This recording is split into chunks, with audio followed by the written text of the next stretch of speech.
Welcome to hungry Brains. இன்னைக்கு நான் உங்களுக்கு ஒரு குட்டி கதை சொல்ல போறேன். 4 மெழுகுவர்த்திகள் எரிந்து கொண்டிருந்தன. மெலிதாய் காற்று வீசிக்கொண்டிருந்தது. காற்றை கண்டதும் அமைதி என்ற முதல் மெழுகுவர்த்தி, ஐயோ காற்று வீசுகின்றது, நான் அணைந்து விடுவேன் என்று பலவீனமாக சொன்னது. காற்று பட்டதும் அணைந்து விட்டது.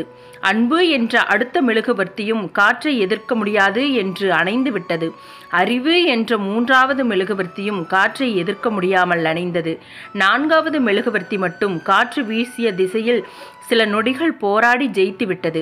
அப்போது அந்த அறையில் ஒரு சிறுவன் நுழைந்தான். அடடா, 3 மெழுகுவர்த்திகளும் அணைந்து விட்டதே என்று கவலையுடன் சொன்னான். அதற்கு எரிந்து கொண்டிருந்த 4வது மெழுகுவர்த்தி சொன்னது, கவலைப்படாதே, நான் இருக்கின்றேன், என்னை வைத்து மற்ற 3ஐயும் பற்ற வைத்துக்கொள் என்றது. சிறுவன் உடனே 4வது மெழுகுவர்த்தியை பார்த்து, உன் பெயர் என்ன என்று கேட்டான். நம்பிக்கை என்றது அந்த மெழுகுவர்த்தி.